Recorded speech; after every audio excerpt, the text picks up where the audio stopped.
recevons aujourd'hui Sylvian Raffarin-Artigue, le directeur de la communication de l'Université de la Nouvelle-Calédonie, pour faire le point sur cet établissement majeur pour les étudiants qui ont notamment passé leur baccalauréat, et ce sera bientôt en fin d'année. Sylvian, bonjour. Bonjour Gabi. Alors première question, en ce début d'année, il y a le rush pour les inscriptions et puis ensuite il y a eu le Covid.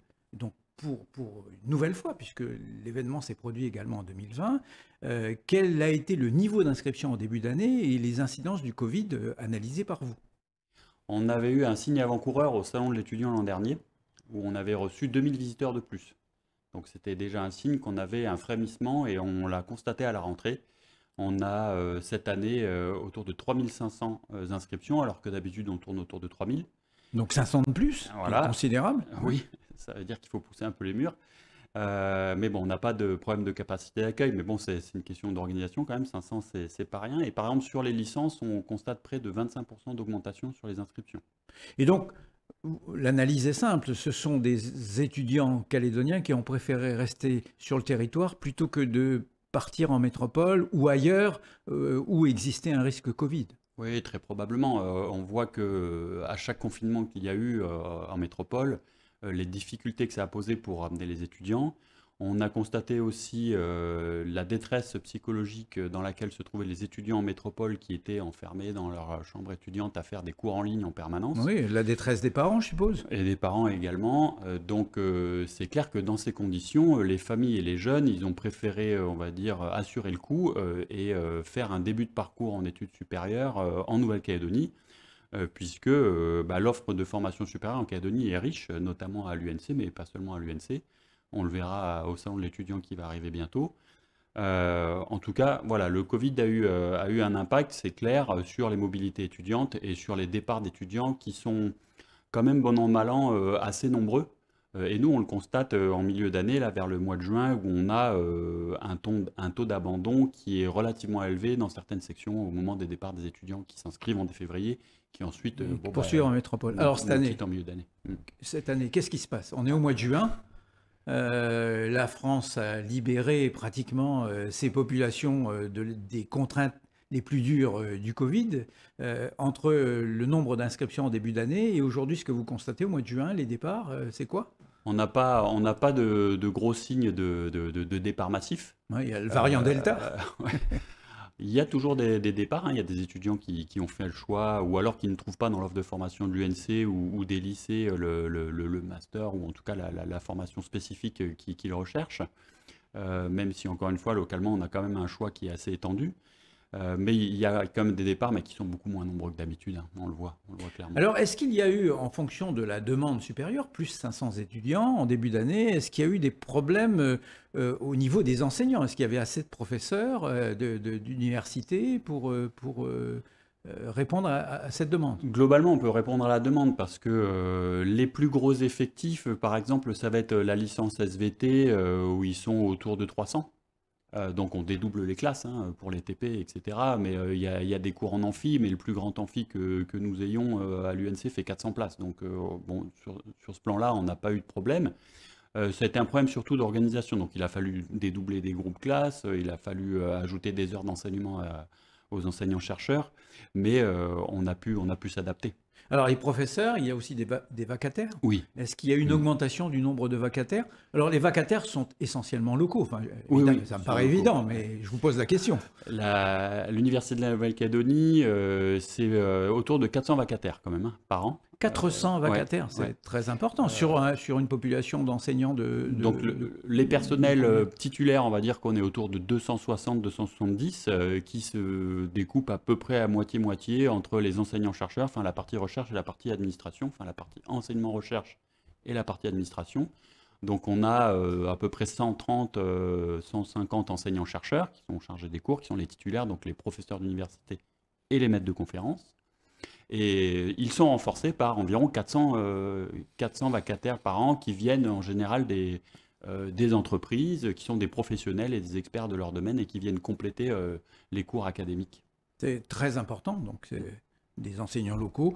Dans quelle matière? Est-ce qu'il y a cette année, en 2021, des nouvelles matières qui ont été ouvertes, des nouveaux Alors, cursus l'offre de offerts? formation de l'UNC, elle a évolué au fil du temps. Donc, dans les dernières formations qu'on peut citer, c'est surtout des formations professionnalisantes. Même si on garde notre cœur de formation académique, hein, les licences, les masters, les doctorats, donc les formations professionnalisantes, elles ont augmenté dans l'offre de formation récente de l'UNC. Alors, par exemple, dans les dernières, on a des licences professionnelles. On a une licence pro RH, P, comptabilité, donc pour former des professionnels Ouverte à quel type de baccalauréat? Alors, ouverte soit à des BTS, soit... alors, sur les baccalauréats, maintenant, avec la réforme du bac, quand on n'a plus de filière, c'est un petit peu compliqué, mais c'est des jeunes qui viennent surtout des filières de gestion, là, pour ces licences pro. Et donc, ils font soit une année supplémentaire après un BTS, soit après un DUT, ils font une année de plus et ils sortent avec un niveau Bac+3, une licence professionnelle. Et on a ouvert aussi 2 licences professionnelles sur les métiers de la communication, une sur les arts numériques et une sur les applications web. Donc ça, c'est dans le département métier du multimédia et de l'Internet de notre institut universitaire de technologie. Ça, c'est très intéressant. Ça va intéresser probablement les téléspectateurs de NC News. Quelle est l'ambiance à l'université? C'est une ambiance comme toutes les universités, elle est particulière, plus décontractée. Quelle est l'ambiance également à la cité universitaire? Comment pouvez-vous décrire cette ambiance? Il y a une bonne ambiance. Alors, l'UNC est une petite université. Moi, je suis un ancien de l'UNC. À l'époque, elle s'appelait l'UFP, l'Université française du Pacifique. Et c'est vrai que c'est un peu un choc quand on arrive dans les grands établissements français, où là, on est des centaines dans les amphis. On n'a pas forcément sa place, d'ailleurs, si on n'arrive pas avant le cours. Donc, c'est clair que sur le campus de Nouville et sur le campus de Baco, on trouve des conditions d'études qui sont vraiment exceptionnelles, avec notamment... C'est presque des cours particuliers. À partir de la deuxième année, oui, parce qu'on a des groupes de classe qui sont très peu nombreux, hein. On peut avoir entre 15 et 30 étudiants sur un groupe classe à partir de la deuxième année, même si en première année, en début d'année, ils sont assez nombreux, mais après, au fil du temps, il y en a de moins en moins, et du coup, il y a un échange avec les enseignants-chercheurs qui est beaucoup plus riche, il y a beaucoup plus de proximité. Tous nos anciens étudiants nous font ce témoignage-là. Ils disent à l'UNC, j'ai eu des très bonnes conditions de travail, j'ai eu une proximité avec les enseignants-chercheurs qui a été précieuse pour mes études, un outil bibliothèque universitaire qui est quand même assez exceptionnel, hein, quand on visite la BU, qui est une BU publique, hein. Tout le monde peut venir à la BU. Le campus est accessible à tous, et on peut se rendre compte que les conditions d'études de nos jeunes en Nouvelle-Calédonie sont très bonnes. Oui, ça fait rêver. Moi, j'étais à la fac de Saint-Charles à Marseille, ce n'était pas du tout les mêmes conditions, hein. Tant mieux pour les étudiants calédoniens. C'est un facteur de potentiel de réussite. Oui, il y a une bonne ambiance entre eux. Bon, il y a une vie associative qui est assez dynamique, hein, sur le campus. Il y a plusieurs associations étudiantes qui sont actives sur le campus. On a aussi, par exemple, une épicerie solidaire qui est gérée par une association d'étudiants et qui collecte des dons auprès de donateurs comme par exemple Saint-Vincent-de-Paul, et puis qui redistribue à des étudiants qui sont dans des situations sociales parfois précaires. Sur la résidence étudiante, donc, on a un peu plus de 600 lits. Donc, il y a à peu près 600 étudiants qui habitent sur la résidence universitaire. Grâce au jeu de NC 2011, parce qu'on l'oublie, mais la Nouvelle-Calédonie avait investi fortement, à la fois dans la résidence universitaire et puis dans un immeuble qui sert maintenant à l'enseignement. Voilà, merci les Jeux du Pacifique. Merci les Jeux, oui, parce qu'on a... Et merci le gouvernement. Exactement. On a toute la barre d'immeubles qui est le long de la route quand on arrive sur le campus de Nouville, qui est donc notre département en lettres, langues et sciences humaines. Donc là, c'est sur 2 niveaux. Il y a beaucoup de salles de classe qui sont là. C'est carrément 2 immeubles qui sont tout le long de la route de l'avenue James Cook, et toute la résidence étudiante qui a été construite donc 600, à l'occasion des Jeux. 600 étudiants 600 résidents, hébergés. Il y aura bientôt le renfort de la résidence à Dambéa, puisque la ville de Dambéa a construit également une résidence étudiante qui va servir aussi au lycée, je suppose, mais c'est une belle initiative qu'il faut souligner. Est-ce que le service de transport aux étudiants s'est amélioré? Alors le service de transport, Service public de ouais, transport, ouais, bien ouais, sûr, hein. il est, je dirais qu'il est perfectible, mais bon, même s'il il a le mérite d'exister, il est quand même globalement plutôt bon, hein. Les étudiants arrivent à venir en cours. Alors ceux qui arrivent de loin doivent prendre plusieurs bus et ont un trajet relativement long. Mais peut-être les pistes d'amélioration, ce serait dans les horaires du soir, puisqu'on a certains cours qui terminent, on va dire, relativement tard. Ça, on peut avoir cours jusqu'à 19 h, par exemple. Et puis aussi, l'université, ce sont les cours, c'est aussi la recherche, mais c'est aussi c'est une saison culturelle assez fournie en événements, et des événements aussi de vulgarisation scientifique. Donc on a des colloques, des conférences qui se passent en soirée. Et les jeunes, souvent, sont obligés de partir avant pour avoir le dernier bus. Donc là, il y a peut-être C'est dommage, oui. ouais, une piste d'amélioration.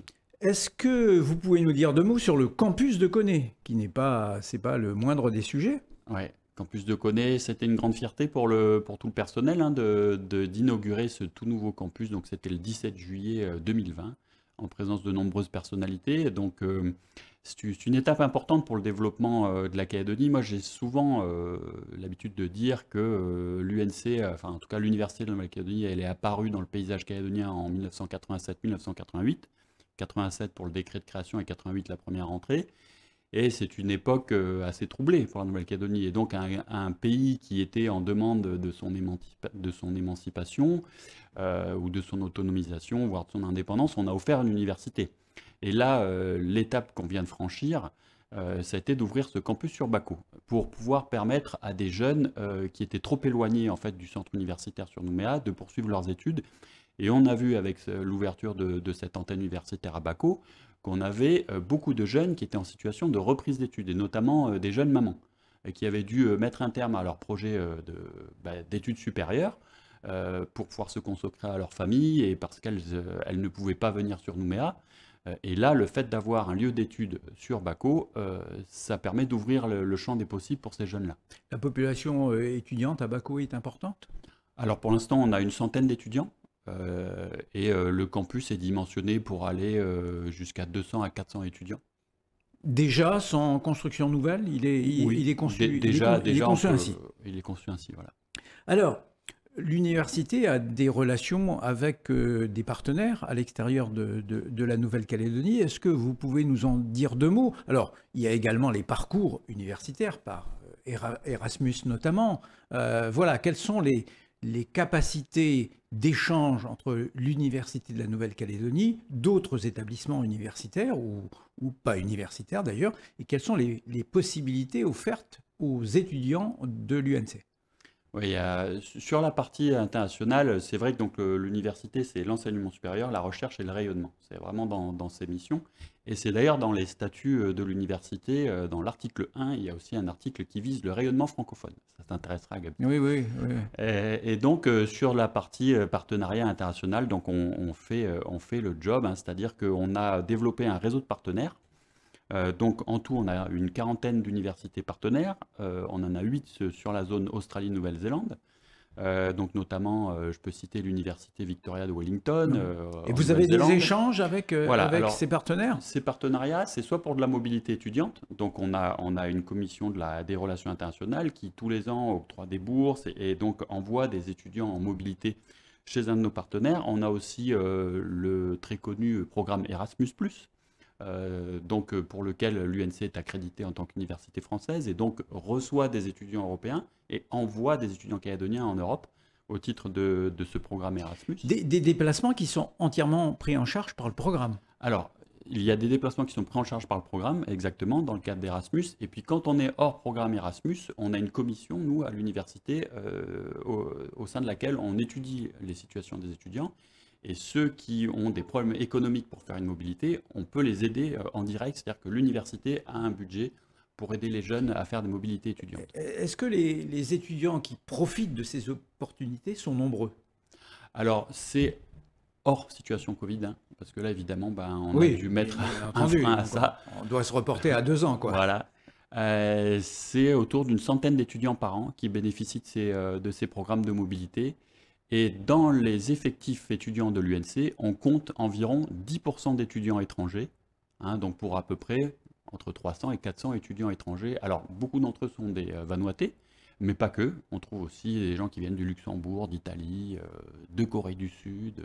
Ben oui. Voilà. Est-ce qu'il y a également des étudiants qui viennent d'Australie et de Nouvelle-Zélande? Oui, vos tout à fait. partenaires? Alors par exemple, bon, sur les partenariats à l'international, nous, ce qu'on fait, notamment dans le cadre du rayonnement francophone dans le Pacifique, c'est qu'on propose aux Australiens et aux Néo-Zélandais, au public universitaire, de venir en Nouvelle-Calédonie faire une immersion et un perfectionnement en français langue étrangère.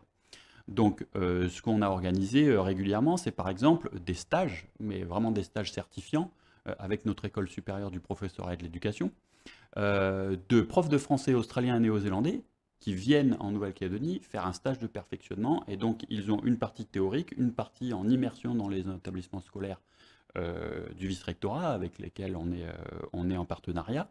Et ici aussi, dans le cadre de ces stages, quand ces profs de français australiens et néo-zélandais viennent en Nouvelle-Calédonie, ils ont aussi une découverte culturelle du pays.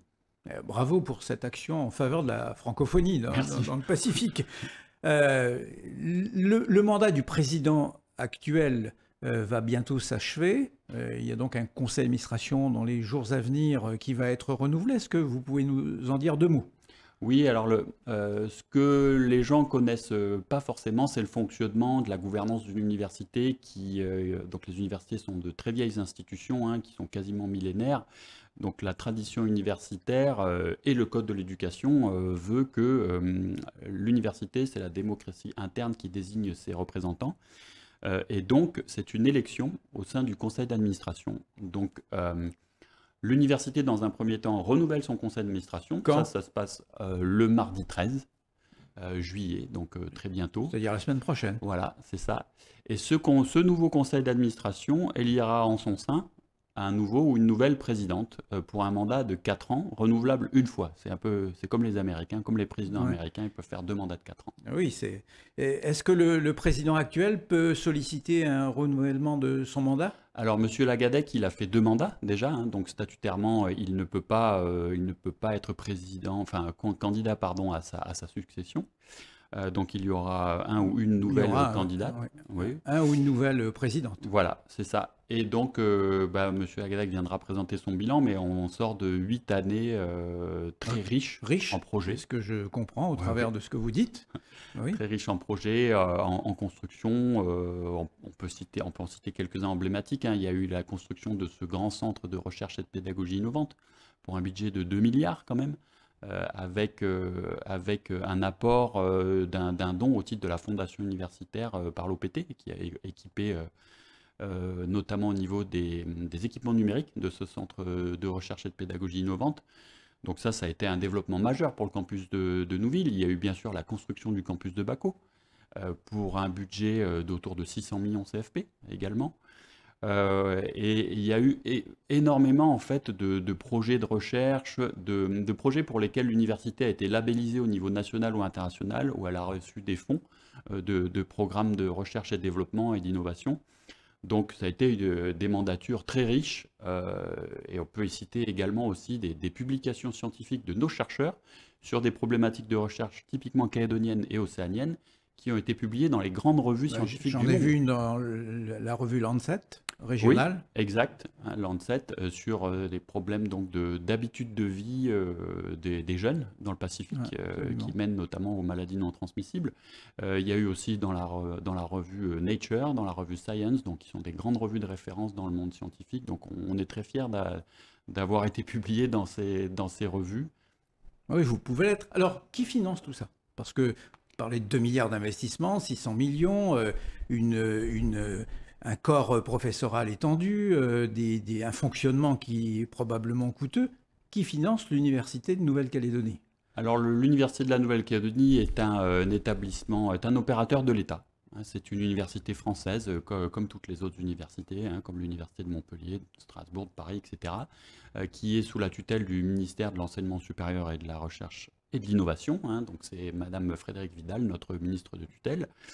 Et ce budget annuel de l'université qui tourne autour de 4 milliards par an, hein, environ, il est alimenté par l'État.